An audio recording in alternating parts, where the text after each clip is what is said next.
Assalamualaikum warahmatullahi wabarakatuh.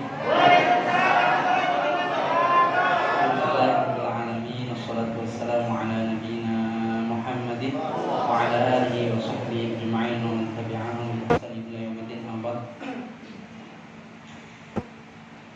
Takbir. Saya lagi ngatur suara dulu. Karena Masya Allah nih, nunggu dari ustadzah nih, Masya Allah lumayan lama nih. Tapi nggak apa. Tapi saya izin Abu Musturi dan seluruh rekan-rekan asatidzah dan orang tua saya nggak biasa kalau lagi ceramah di depan podium. Karena biasanya kalau podium itu pejabat. Ya. Saya ingin izin saya depannya. Bismillahirrahmanirrahim. Alhamdulillah kita masih diberikan kesehatan nikmat, kesehatan Islam, kesehatan iman. Yang paling besar kesehatan terbaik adalah kesehatan jasmani dan rohani. Tapi ada yang lebih hebat lagi, yaitu kesehatan hidayah. Apa itu kesehatan hidayah? Kesehatan hidayah adalah alhamdulillah kita masih diberikan mudah untuk mengucapkan la ilaha illallah Muhammadur Rasulullah, masih mudah untuk bisa sholat, masih mudah untuk duduk dengan orang-orang yang soleh. Semoga kita semua dikumpulkan oleh Allah SWT di surga. Amin ya rabbal alamin. Salawat serta salam terus kita limpah curahkan kepada baginda Nabi kita Muhammad sallallahu alaihi wasallam. Tapi saya izin ke kameramen. Ini agak repot nih kalau saya jalan-jalan nih. Gak apa ya? Karena gini, saya terbiasa kalau lagi ceramah, lagi ngisi seminar atau segala macam, itu saya lebih enak berdiri sambil interaksi. Karena apa? Karena beginilah cara Nabi kita Muhammad sallallahu alaihi wasallam. Bahkan Nabi Muhammad SAW, bahkan para sahabat Umar bin Khattab segala macam itu kalau lagi ceramah sambil bawa pedang, sambil semangat, ya. Bahkan kalau di depan di atas mimbar ketika Jumat, itu beberapa sahabat meriwayatkan Nabi Muhammad SAW kalau sedang Jumat, kalau sedang sholat Jumat, kalau sedang khutbah Jumat, itu seakan-akan seperti memberikan pidato kepada panglima perang. Seakan-akan memberikan pidato kepada prajurit perang. Berarti apa? Berarti ingin memberikan semangat yang tinggi. Maka saya di depan orang-orang kaya, depan orang-orang yang dermawan, maka saya harus semangat. Insya Allah. Takbir. Beberapa yang saya ingin sampaikan adalah saya ingin lebih mengutarakan cerita. Karena jujur saja saya masih muda, masih ingin banyak butuh bimbingan dari para orang tua saya, kemudian dari Abu Musturi dan Ibu Hajah, cucu dan segala macam teman-teman semuanya. Saya ingin masih butuh ilmu dan bimbingan dari Bapak Ibu semuanya. Maka dari cerita-cerita ini hikmah-hikmah bisa kita ambil. Sebagaimana dalam Al-Quran, sepertiga dari Al-Quran itu cerita. Maka saya mohon dengan sangat kita ambil hikmah dan nafkah. Cerita yang pertama. Ketika saya masih pondok pesantren di Purbalingga, saya diberikan amanah untuk mengantar salah satu keponakan dari Syekh Ali Jabir rahimahullah ta'ala. Syekh Ali Jabir dari mana? Madinah. Beliau namanya Abu Malik. Ya, keponakannya Abu Malik. Saya masih ingat banget. Irfan, antarkan ini Abu Malik karena yang bisa bahasa Arab ketika itu saya. Jadi untuk interaksi diantarin dari Purbalingga ke Jakarta itu cuma saya, karena saya yang bisa bahasa Arab. Dan Abu Malik ini nggak bisa bahasa Arab, nggak bisa bahasa Indonesia, nggak bisa bahasa Indonesia. Naik kereta, pas di kereta ada satu hal yang saya lakukan dan saya masih ingat sekali. Hal itu saya lakukan untuk motivasi saya pribadi. Apa yang saya lakukan? Saya foto selfie, terus saya simpan. Sebelum saya simpan, saya kasih caption di status WA saya, kemudian saya screenshot, saya simpan sampai sekarang. Apa captionnya? Tulisannya itu begini: berawal dari duduk bersama penduduk Madinah, berakhir berangkat ke Madinah. Dan itu saya yakin sekali ketika kita sudah mencanangkan cita-cita kita, Allah Subhanahu wa Ta'ala mendengar. Maka dari itu, Bapak Ibu semua yang berhadapan dengan Abi Masturi, kemudian dengan ustadzah-ustadzah yang sudah berangkat ke Madinah, sudah berangkat ke Mekah, sudah mendapatkan keberkahan rizki yang melimpah menjadi dermawan, jangan lupa untuk dipoto, kemudian captionnya disimpan aja, disimpan. Berawal dari bertemu dengan orang-orang sukses, berakhir jadi orang sukses. Kalau misalkan, Ustaz, boleh nggak usah dipoto? Gak apa-apa, jangan dipoto, gak apa-apa. Misalkan, jangan saya nggak mau foto, saya langsung haturkan kepada Allah SWT, sampaikan kepada Allah SWT. Kenapa?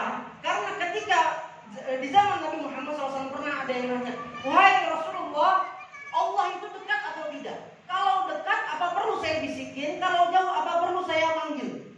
Apa kata Rasulullah SAW? Langsung diam. Nabi Muhammad SAW diam, kemudian turun ayat. Wa idza sa'alaka ibadi anni fa inni qarib. Berarti apa jawabannya? Allah itu nggak perlu teriak-teriak, ya Allah saya ingin masuk surga, saya ingin ke Madinah. Tidak. Saya ingin ke Madinah. Ya Allah, depan saya alumni Madinah, maka berawal saya melihat orang yang alumni Madinah, saya berangkat ke Madinah. Ya, itu awal cerita saya untuk bisa berangkat ke Madinah. Maka dari itu saya ingatkan kembali, kalau Bapak Ibu semuanya, apalagi saya ini ketemu Ustaz Abi Masturi, terus saya dalam hati jujur deh, saya terus berdoa. Selama saya dekat bertemu dengan orang-orang sukses, maka insya Allah doakan maka insya Allah jadikan hamba lebih sukses daripada yang saya lihat. Bukan iri, ini namanya ghibthah. Apa? Dalam Islam ada namanya ghibthah. Ghibthah itu adalah keinginan untuk lebih dari orang lain dalam hal kebaikan. Tapi bukan berarti menghilangkan dari keberkahan yang diambil oleh orang lain, itu enggak. Itu ghibthah. Contoh, kita lihat Ustaz Abi Basturi, kita lihat yang di depan-depan kita ini udah pada sukses. Maka ghibthah itu adalah harapan kita agar lebih baik dari mereka-mereka ini, hingga akhirnya SSW ini, hingga akhirnya program kita ini makin hebat, makin sukses. Ya, dan ini sudah ditetapkan oleh Allah Subhanahu wa Ta'ala. Apa tetapkannya adalah ketika kita berdoa, maka jawabannya pasti dikabulkan.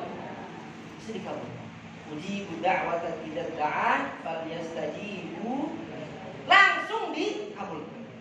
Ya, tapi dalam agama kita Islam, dikabulkan doa itu ada 3 kategori, 3 waktu. Yang pertama spontan langsung dikabulkan. Contohnya adalah misalkan, ya Allah, mudahkanlah hamba hidup sampai nanti buka puasa. Kabul nih, masya Allah, azan Allahu Akbar, Allahu Akbar. Nah itu dia. Itu namanya doa dikabulkan, langsung spontan. Ya. Yang kedua adalah ditunda di dunia. Ditunda di dunia itu ada yang jaraknya cepat, ada jaraknya yang lumayan lama. Ya. Kemudian yang ketiga adalah ditunda sampai akhir. Apa contohnya? Allahumma adkhilnal jannah, ya Allah, masukkanlah kami ke surga. Maka itu doa pasti jangan sampai kita lupa dengan doa. Ingat Bapak Ibu semuanya, rahmat Allah SWT, kita berada di Ramadan, semua detik waktu di Ramadan itu mustajab. Bayangkan, dan ini setahun sekali.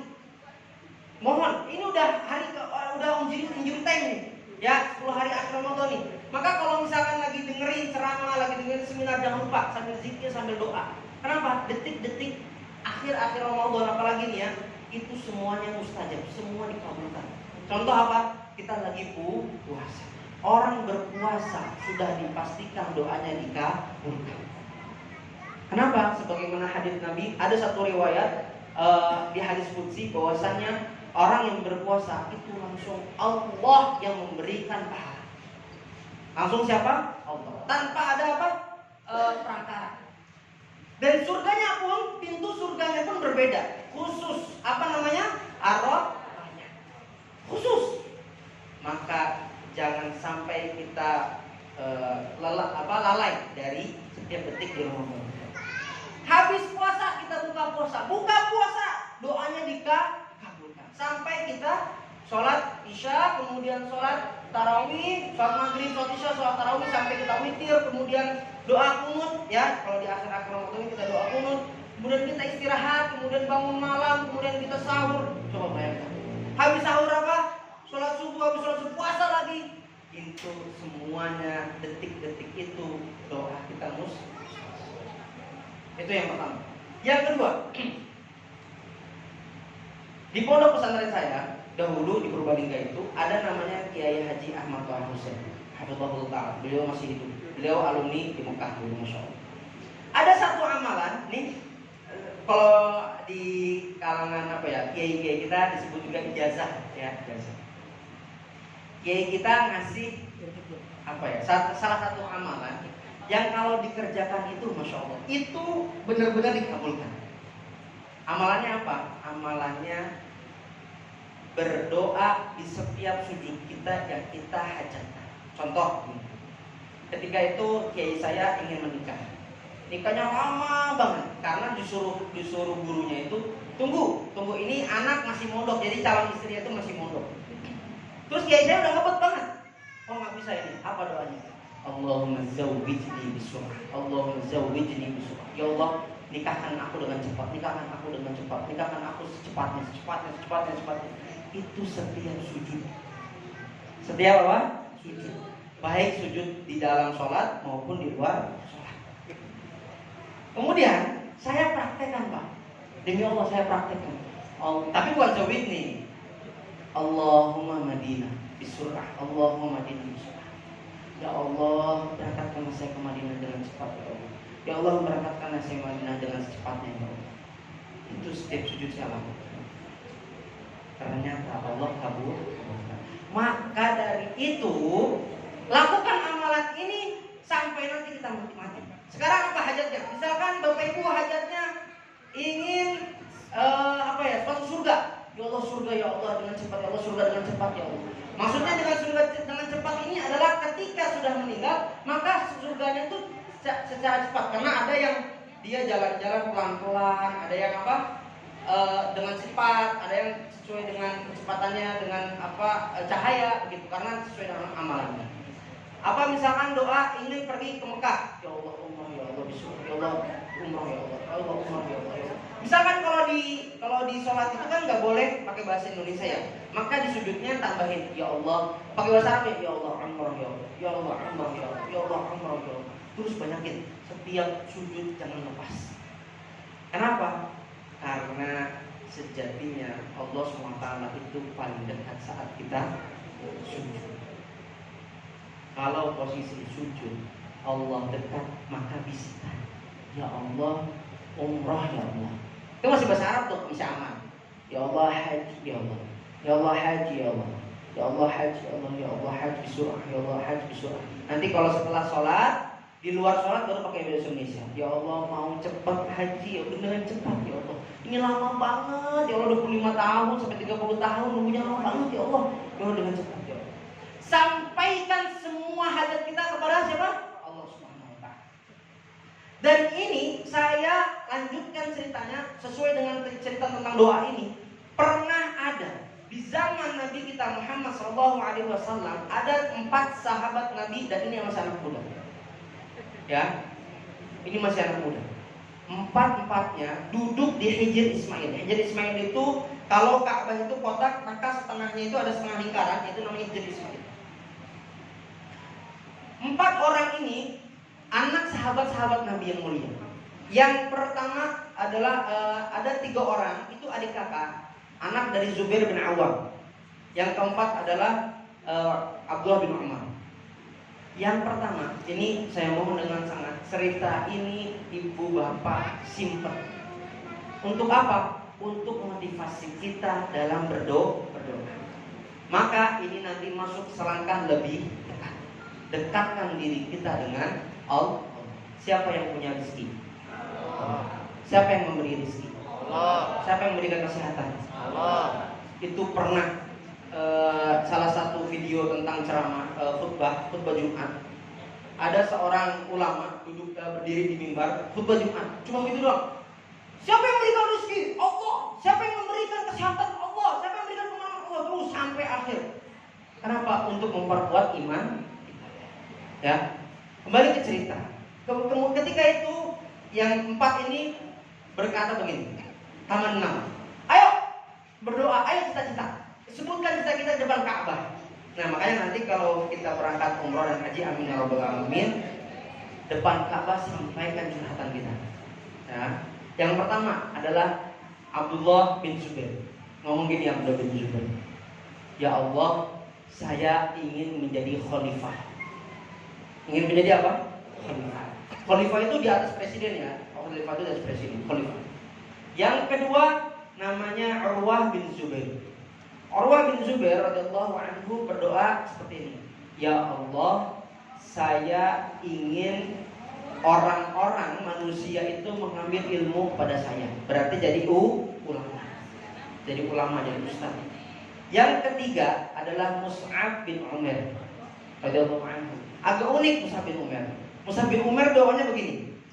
Ya Allah, jadikan hamba amir. Amir itu berarti pemimpin.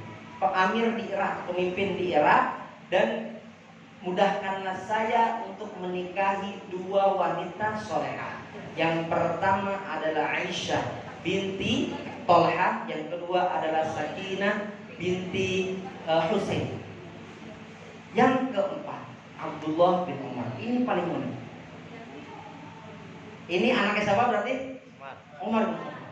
Umar, anaknya Umar bin Khattab, ini hasil didikannya Umar bin Khattab. Doanya begini, ya Allah, ampunkanlah dosa saya. Ampunkanlah apa? Dosa saya. Berjalan lama setelah itu benar-benar terjadi. Ya, benar-benar apa? Terjadi. Yang pertama, Abdullah bin Zubair benar-benar menjadi khalifah di Madinah. Setelah kacau antara Muawiyah dengan Ali bin Abi Thalib, kemudian naiklah Abdullah bin Zubair menjadi khalifah di Madinah berapa bulan, kemudian setelah selesai. Tapi Allah mengabulkan jadi khalifah di Madinah.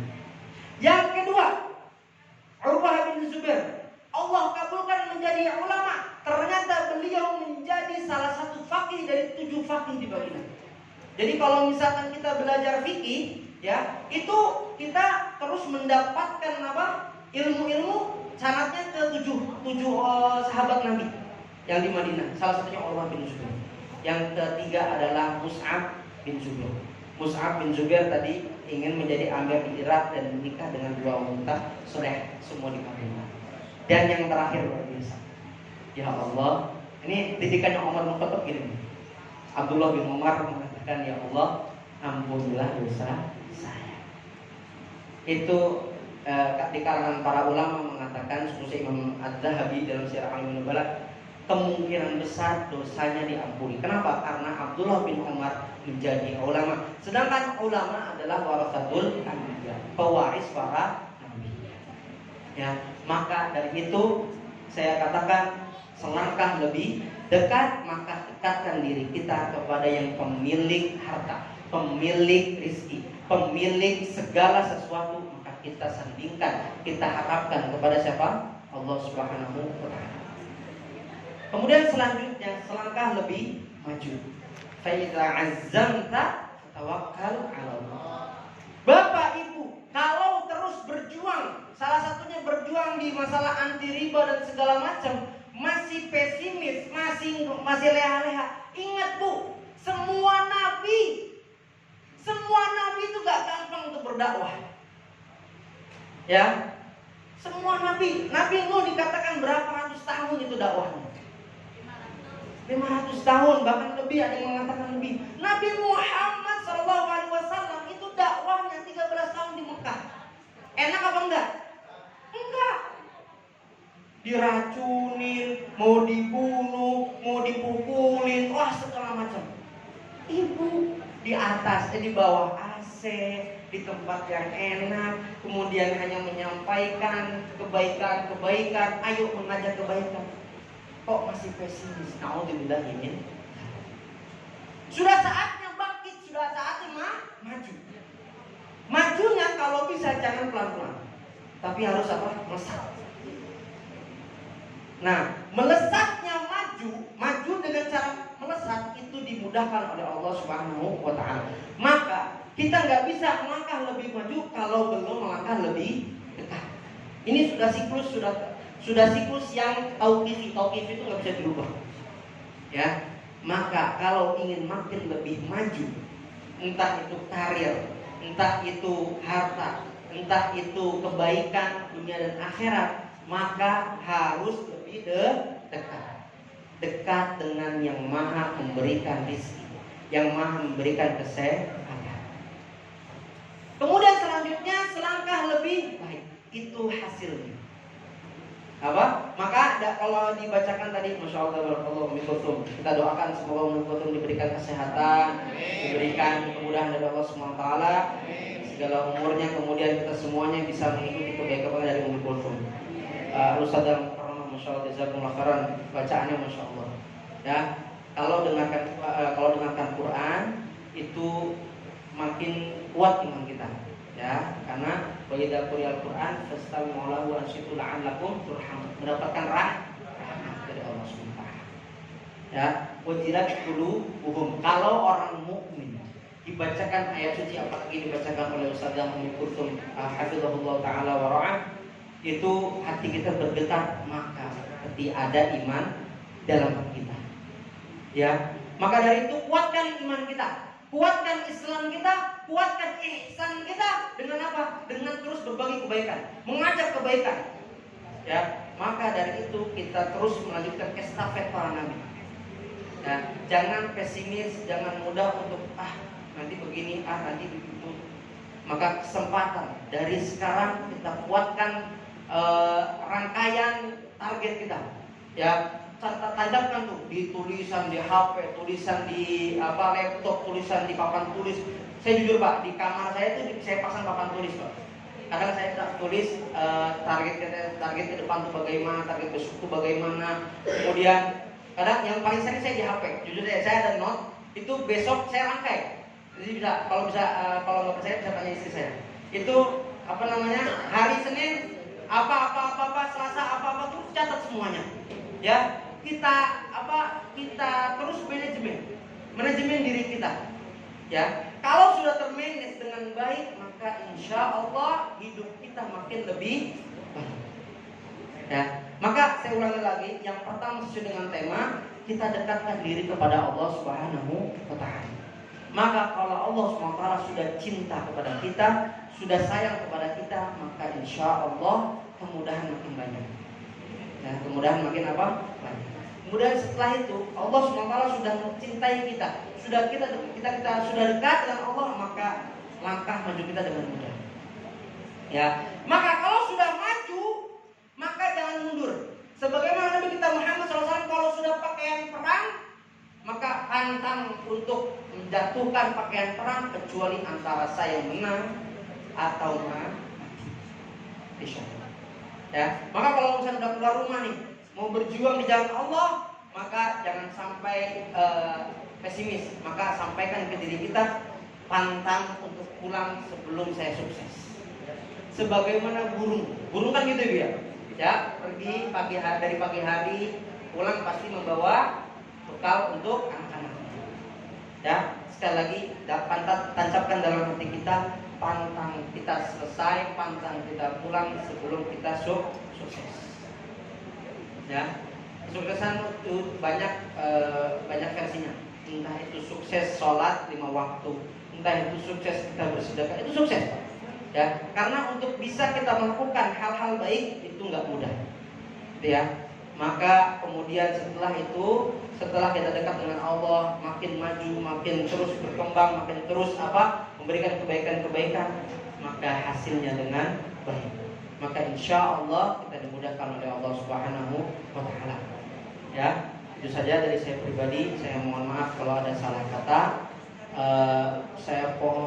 Saya bermohon dengan sangat kepada Bapak Ibu semuanya, jangan pesimis, terus maju untuk memberikan kebaikan-kebaikan.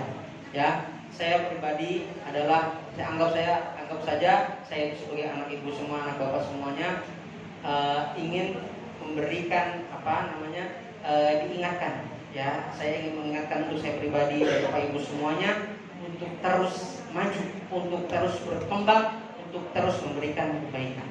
Maka insya Allah kita semuanya dikumpulkan di surga. Amin ya rabbal alamin. Saya pribadi jazakumullah khairan barakallahu fikum.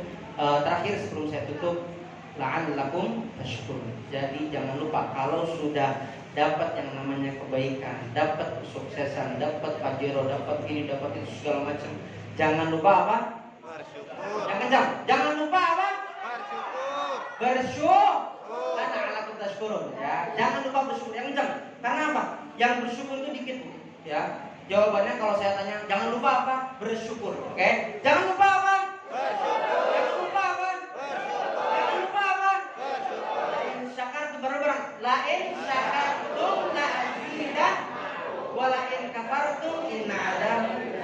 Kalau kita bersyukur pasti ditambah. Ya, jangan pernah kufur. Kalau bersyukurnya banyak hal, ya. Maka dari itu saya pesan saya pribadi, ibu saya pribadi dan jamaah semuanya. Terakhir jangan lupa apa? Bersyukur. Saya pribadi terima kasih. Wassalamualaikum warahmatullahi wabarakatuh. Waalaikumsalam warahmatullahi wabarakatuh. Wah, luar biasa kita minta pencerahan dari Ustadz kita yang luar biasa.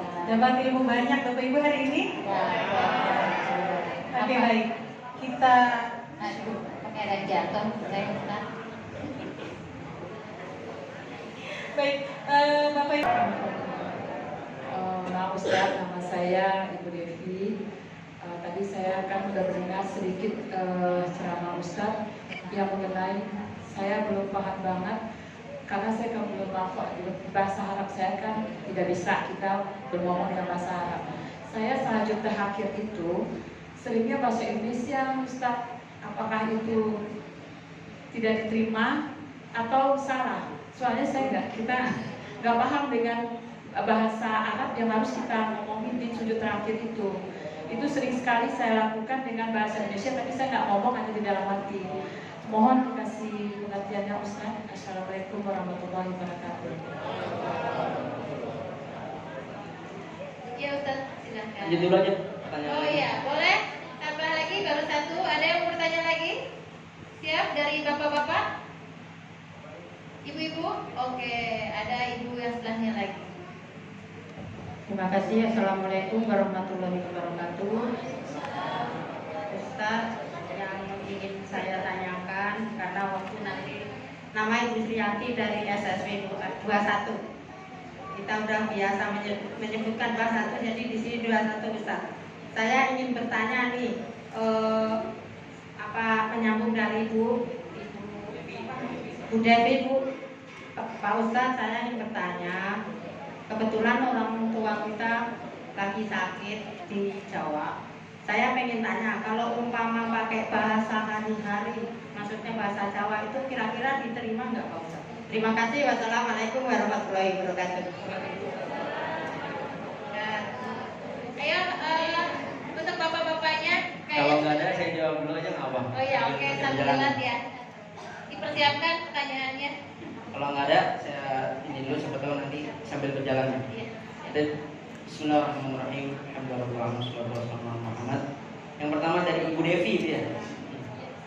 Sujud di akhir, ya, sujud di sholat berarti kan ya. Kaidah yang pertama adalah ini tauqifi ya, sudah ditetapkan oleh Allah SWT, kemudian disampaikan oleh Rasulullah SAW. Maka ada satu hal yang memang gak bisa diganggu-gugat. Apa? Yaitu ketika sholat tidak boleh menggunakan bahasa kecuali yang sudah diajarkan oleh Nabi kita. Bahasa apa? Arab. Ya, bahasa Arab. Itu yang pertama. Yang kedua, kalau seandainya masih lewat hati, ya lewat hati, maka insya Allah dikabul. Tapi harus yakin. Modalnya apa? Yakin. Tapi saya mohon jangan sampai terucap. Khawatir sholatnya batal. Khawatir, ya, khawatir sholatnya apa? Batal. Karena masih di rangkaian sholat. Kemudian ada yang mudah, bisa saja ibu bahasa kan gini. Bahasa Indonesia itu banyak serapannya, Bu. Banyak serapan dari bahasa Arab. Contohnya tadi saya contohkan, ibu misalkan mau umroh, ibu sampaikan begini, ya Allah umroh ya Allah. Itu masih bahasa Arab itu. Ya Allah umroh ya Allah, ya Allah umroh ya Allah. Gitu. Jadi coba Bapak Ibu semuanya biasakan untuk memanage waktu, memanage cita-cita, memanage target itu ditulis. Ya, minimal di HP. Misalkan untuk tahun ini atau bulan ini deh, bulan ini target saya ingin bersedekah 10 juta. Misalkan contoh ini ya contoh. Kenapa? Ustaz, kok nggak sampaikan target saya ingin dapat kekayaan 10 juta? Maaf Bu. Kalau keinginan hanya duniawi saja, kalau nggak dicapai stres. Dan kalau nggak stres, naudzubillah min dzalik, kalaupun dapat khawatir jadi sombong. Karena ulama sepakat musibah terbesar sebenarnya adalah musibah mendapatkan harta yang lebih. Itu musibah. Jadi kalau Bapak Ibu melihat orang-orang kaya mendapatkan ini segala macam, itu sebenarnya musibah. Ya, apa musibahnya? Kalau dia bersyukur, itu mendapatkan berlebihan. Tapi terkadang rasa syukurnya itu diuji oleh Allah SWT. Ya, tapi kalau ternyata kufur, maaf, kalau ternyata orang kaya tersebut kufur, gak bersyukur, gak mau sedekah, gak mau zakat, gak mau berbagi kepada orang lain, itu anjlok seanjlok-anjlok. Tapi Ustaz, saya lihat orang-orang kaya sampai meninggal masih kaya. Maaf Ibu, di dunia itu namanya istidraj. Namanya apa? Istidraj. Istidraj itu adalah Allah Subhanahu wa taala membiar dia terus kaya untuk nanti di neraka mendapatkan siksa lebih daripada orang lain. Karena hitungannya makin banyak. Makanya ketika Abdurrahman bin Auf sebelum meninggal, itu doanya apa? Ya Allah, saya ingin gak mau kayak dulu. Makanya beli akhirnya busuk. Tapi akhirnya apa? Malah jadi kaya. Kenapa? Karena tahu Abdurrahman bin Auf tahu di akhirat itu bakal diperhitungkan semua harta kita. Makanya nanti di akhirat orang kaya itu masuk surga terakhiran. Kecuali yang semua hartanya dipakai untuk kebaikan. Jadi misalkan kita punya harta nih, ya, harta kita terus kita sedekahkan, kita untuk kebaikan, untuk umroh, untuk haji, itu nanti hitungannya gampang. Misalkan punya 10 juta, 2 juta untuk umroh, 2 juta kita nabung untuk umroh, 2 juta tabungan untuk haji, 2 juta untuk anak, 2 juta untuk ini, terus udah kehitung tuh, nanti bisa di akhirat gampang. Ya, maka dari itu kalau saya pribadi, saya memberikan pesan, jangan mudah untuk selalu berdoanya duniawi saja. Harus diiringi dengan akhirat. Makanya kalau kita diajarkan oleh Nabi kita Muhammad SAW itu, Allahumma inna nas'aluka ilman wa rizqan wasi'an, atau disebutnya rizqan thayyiban. Jadi ada thayyibannya. Misalkan kita mau berdoa, ya Allah target saya ini 10 juta yang berkah gitu. Ditambahin, ya Allah mudahkanlah saya, target saya ingin mendapatkan 100 juta untuk bisa terus bersedekah. Jadi ada tambahannya. Kenapa? Dikhawatirkan rezeki kita yang masuk itu naudzubillah min dzalik malah jadi keburukan. Ya. Maka dari itu doanya tadi bahasa Arabnya gampang aja. Misalkan targetnya mau umroh, ya Allah umroh. Itu bahasa Arab boleh. Misalkan mau haji, ya Allah haji, ya Allah, ya Allah haji, ya Allah. Nah nanti setelah sholat baru tuh pakai bahasa Indonesia sambil sujud. Ya Allah, tadi saya berharap ingin begini. Ya Allah, tadi saya ketemu Abi Masturi udah sukses, saya ingin lebih dari Abi Masturi, ya Allah. Begitu. Karena Abi Masturi pun senang Ustaz ya. Kalau apa namanya kader-kadernya ini lebih sukses daripada ibu cucu, ibu Umi Hajat, itu kalau misalkan kita nih dari asatidzah, dari guru-guru kita melihat kader-kader yang lebih sukses, betapa bahagianya. Kenapa? Karena kelimpahan pahala. Gitu. Termasuk juga dari Ibu Sriyati ya. Ya, Masya Allah. Saya baru pulang dari Sukoharjo, Bu. Jadi, kita doakan semoga ayah beliau diberikan kesehatan, diberikan wasilah, diampuni dosanya. Amin ya rabbal alamin. Apapun bahasanya, mau bahasa Jawa, bahasa Madura, bahasa Magetan, bahasa apa yang lebih sulit itu bahasa Thailand gitu ya. Apalagi kalau saya di Madinah itu ada 100 negara yang kuliah. Bayangkan Bu, umroh haji itu berapa negara, Bu? Apa iya orang Cina ketika haji pakai bahasa Arab? Enggak, bahasa Cina. Jangan salah. Ya, bahasa Thailand tuh. Wah, Masya Allah susahnya itu. Sawadika gitu ya. Pertanyaan saya, mereka orang Muslim yang bahasanya bahasa Cina, Thailand dan lain-lain, depan Ka'bah berbicara depan Ka'bah untuk berdoa kepada Allah, curhat kepada Allah, apa yang dikabulkan? Pasti dikabulkan. Ya, insya Allah dikabulkan Ibu. Akan tetapi kalau bisa di luar sholat, Makanya tadi caranya kalau mau pakai bahasa Arab itu gampang sih, ya Allah dan ya Allah. Atau ya Allah rizqan halalan thayyiban. Kalau misalkan ingin rezeki yang berlimpah, maka rezeki tersebut disandingkan dengan rizqan halalan thayyiban atau rizqan mubarakan. Enggak pakai misalkan ya Allah enggak apa-apa. Enggak pakai itu enggak apa-apa. Karena apa? Kadang misalkan mau cepet-cepet gitu ya, mau mantepin gitu. Tapi lebih baik pakai Allah. Ya Allah rizqan mubarakan, ya Allah rizqan mubarakan, ya Allah rizqan mubarakan. Terus jangan berhenti. Ya, tapi sesuai dengan apa target. Misalkan dalam sebulan doanya ya Allah rizqan mubarakan, ya Allah. Terus bulan setelahnya ya Allah haji ya Allah atau umrah ya Allah, begitu. Ya, maka insya Allah dikabulkan. Itu saja. Masya Allah, ya. Dan terjawab pertanyaan Ibu ya. Alhamdulillah. Mau ada yang mau bertanya lagi? Alhamdulillah. Silakan Bapak. Bismillahirrahmanirrahim. Assalamualaikum warahmatullahi wabarakatuh. Pertanyaan dari Pak. Nama Pak? Nama saya Muhammad Suki dari SSR 15. Yang ingin saya pertanyakan berkaitan dengan masalah bersyukur kita. Alhamdulillah kita bersyukur sudah diberikan kesehatan segala macam. Ada yang saya ingin pertanyakan berkaitan dengan rasa kita hormat kepada orang tua. Kemudian hormat kepada orang tua, kebetulan orang tuanya sudah meninggal.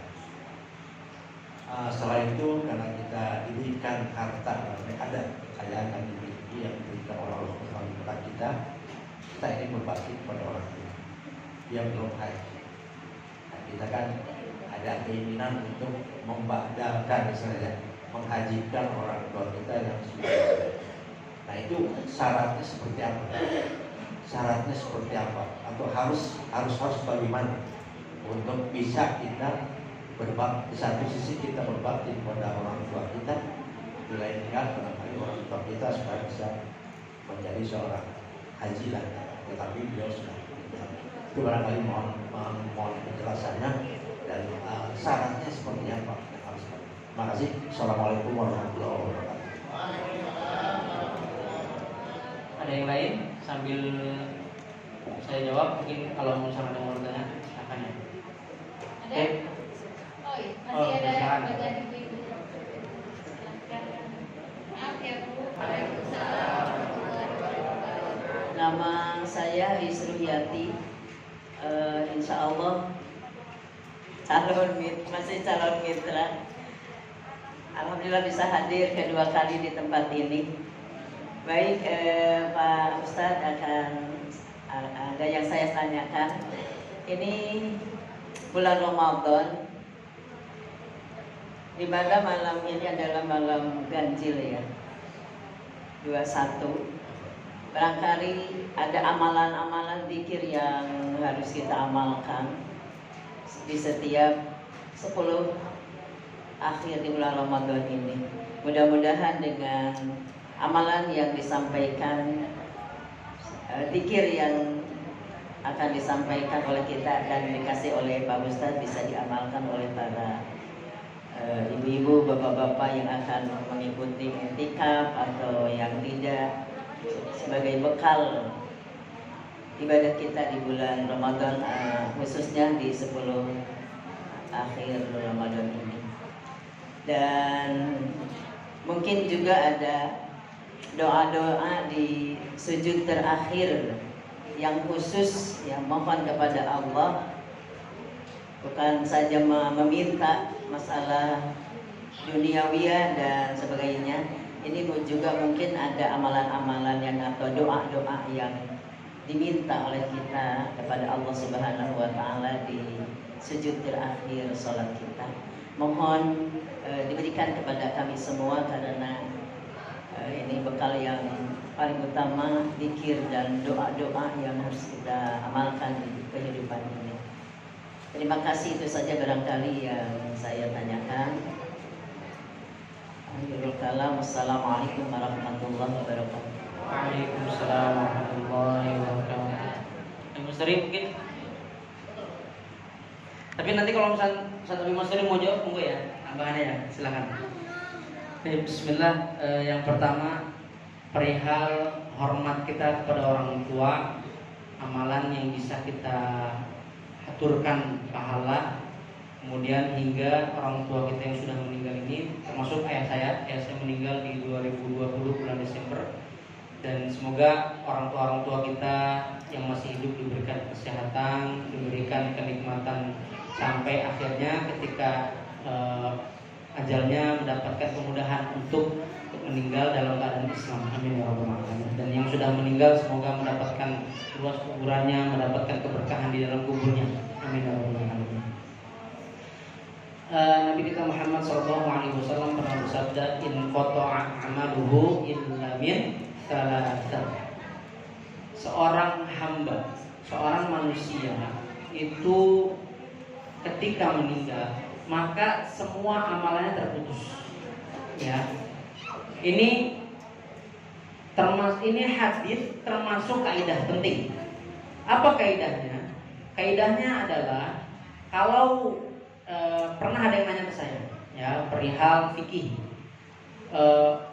Boleh ketika orang tua kita punya istilahnya hutang di masalah akikah misalkan, akikah.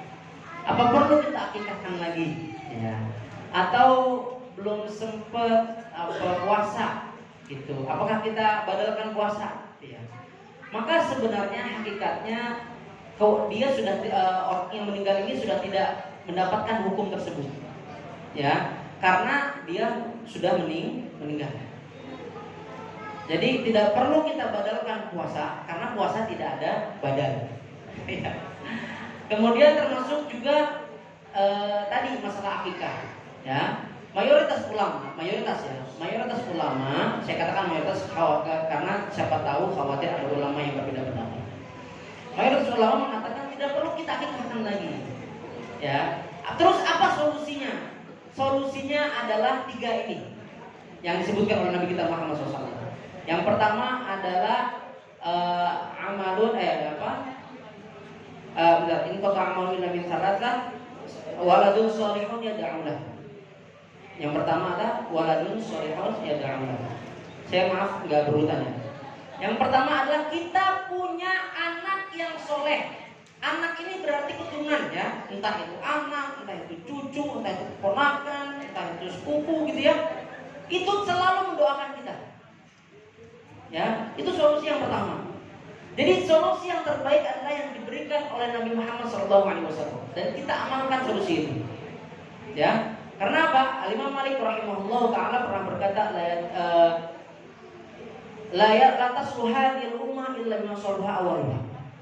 Umat ini, umat Nabi Muhammad SAW sampai akhir zaman ini tidak bisa menjadi baik lagi, tidak bisa berubah menjadi baik lagi kecuali yang diajarkan oleh pendahulu-pendahulu kita. Siapa? Nabi Muhammad SAW, para sahabat, para ulama. Itu, ya. hingga akhirnya kita sesuai dengan yang dituntunkan oleh Nabi kita Muhammad SAW. Makanya Bu, Bapak Ibu, saya mohon dengan sangat kita coba mengamalkan yang diajarkan oleh para nabi. Salah satunya adalah Nabi Ibrahim alaihissalam. Apa yaitu ketika beliau sudah beranjak umur tua, ya, umur tua, kemudian merasa umur saya makin mendekati ajal, maka sampaikan satu pertanyaan, dikumpulkan semua anak-anak. Ini saya mohon dengan sangat, cobalah, dicoba ya, kumpulkan semua keluarga inti ya, anak-anak untuk yang khususnya. Coba kumpulkan anak-anak, coba tanya, nah kalau saya mati kalian nyembah siapa? Kalau saya mati siapa yang doain saya? Kalau saya mati, harta-harta anak-anak, harta-harta kamu kak, kamu dek, itu nanti apakah nanti sebagian disedekahkan untuk pahala untuk saya? Ketika saya mati, kalian itu nanti sampai mati apakah tetap menyembah kepada Allah atau orang atau yang lainnya? Maka akhirnya kita mendapatkan solusi yang pertama, anak yang soleh, keturunan yang soleh mendoakan kita. Yang kedua adalah harta yang menjadi jariah. Kita sedekah untuk masjid, kita memberikan infak untuk anak yatim, kita bersedekah untuk duafa. Ya, seperti tadi moderator, masya Allah, punya anak yatim. Ketika kita meninggal, anak yatim hidup terus sampai sukses, pahalanya ngalir. Makanya kalau bisa, ini salah satu yang dilakukan oleh ayah saya, Abi Amin Qodimin rahimahullah ta'ala.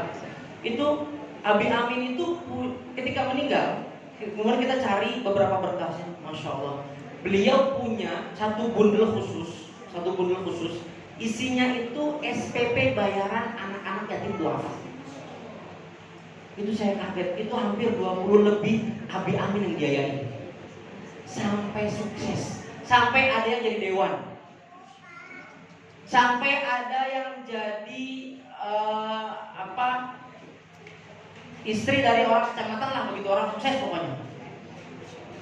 Itu masya Allah tabarakallah, saya salut benar. Ya. Kemudian itu dari amal jariah. Jadi amal jariah itu banyak, ya, amal jariah itu banyak. Kemudian yang ketiga, tadi yang pertama waladun sholihun yad'ulah. Jadi anak atau keturunan mendoakan. Yang kedua, harta kita menjadi amal jariah. Yang keempat, yang ketiga adalah ilmu yang tafa'u bihi. Ilmu yang bermanfaat. Ilmu yang bermanfaat gak mesti jadi guru, gak mesti jadi ustaz. Cukup jadi seorang ayah, cukup jadi seorang ibu yang menyampaikan ilmu kepada anak, menyampaikan kepada istri, kemudian menyampaikan kepada suami, menyampaikan kepada orang tua yang sudah tua. Pak, sholat. Nak, sholat tuh begini nak. Nak, wudunya yang benar nak. Maka setiap anak itu sholat, setiap anak itu wudu yang kita ajarkan, maka pahalanya ngalir kepada kita. Ya, itu tiga itu solusinya. Kemudian bagaimana dengan badal haji? Nah, badal haji itu termasuk adalah dua. Yang pertama amal jariah, yang kedua ilmu yutafa'u bihi. Atau bisa jadi waladun sholihun. Tiga-tiganya dapat. Ya, karena itu keturunan kita yang menyampaikan. Tapi untuk badal haji ini hati-hati. Banyak poin-poin penting yang harus diperhatikan.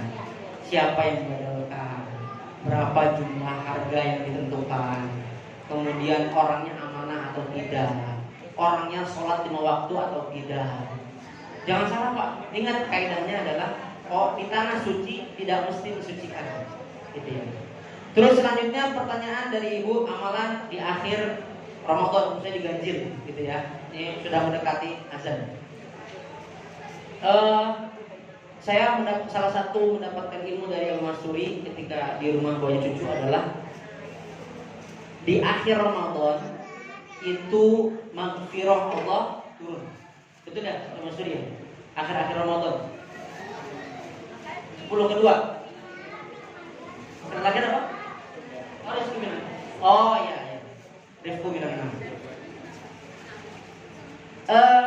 Bagian ini Yang pertama tadi adalah masalah maghfirah dari Allah, kemudian dia jauhi dari api neraka. Ya, maka doanya dikuatin di masalah ampunan kepada Allah. Ya, Ibu, untuk amalan saya mohon, saya titip, saya pesan amalan doa dulu ya. Doa yang dikuatkan di akhir-akhir Ramadan itu dua. Yang pertama, diampuni dosa. Saya mohon, itu doanya ya. Ini aja akhir-akhir Ramadan yang paling ganjil nih ya. Doa-doa yang lain tahan dulu ya. Saya mohon nih, doa-doa yang lain tahan dulu. Saya ulangi lagi. Doa-doa yang lain, hajat-hajat yang lain tahan dulu. Perbanyak doa dua hal. Yang pertama, diampuni dosa. Yang kedua, dijauhi api neraka. Kenapa? Karena ini injury time. Ya, kalau sudah diampuni dosa, sudah dijauhkan dari neraka, segala hal kebutuhan kita itu dimudahkan oleh SWT. Ya. Kemudian amalannya, amalan yang terkuat adalah perbanyak baca Al-Quran. Itu amalan yang paling top. Ya. Untuk di akhir-akhir Ramadan, kuatin bacaan Qurannya. Kuatin bacaan Qurannya. Kenapa? Karena Ramadan itu adalah bulan Al-Quran. Apalagi habis nuzul Quran ya, tanggal 17 Ramadan itu. Ya, kuatin Qurannya. Mantap itu baca Qurannya tuh. Banyakin terus. Bangun baca Quran. Habis sahur baca Quran. Habis sholat duha baca Quran. Habis zuhur baca Quran terus. Ya. Karena apa? Karena sudah injury time. Dikhawatirkan setelah Ramadan waktu kita untuk bersama Quran berkurang. Maka tadi saya sampaikan untuk doa perbanyak. Yang lain ditahan dulu, hajat-hajatnya perbanyak dua ini. Minta ampunan sama Allah. Kemudian yang kedua adalah dijauhkan dari api neraka. Pakai bahasa Indonesia nggak apa-apa. Yang penting di luar sholat. Kemudian amalan yang terakhir adalah perbanyak baca Al-Quran. Dikhawatirkan di luar Ramadan kita sulit dengan Al-Quran. Dan maka dari itu terima kasih atas pertanyaannya. Semoga jawabannya bisa memberikan kepuasan dan semoga kita semuanya dimudahkan Allah SWT, mendapat keberkahan. Amin ya rabbal alamin. Selesai doa atau gimana? Oke, saya serahkan kepada moderator. Assalamualaikum warahmatullahi wabarakatuh. Waalaikumsalam warahmatullahi wabarakatuh.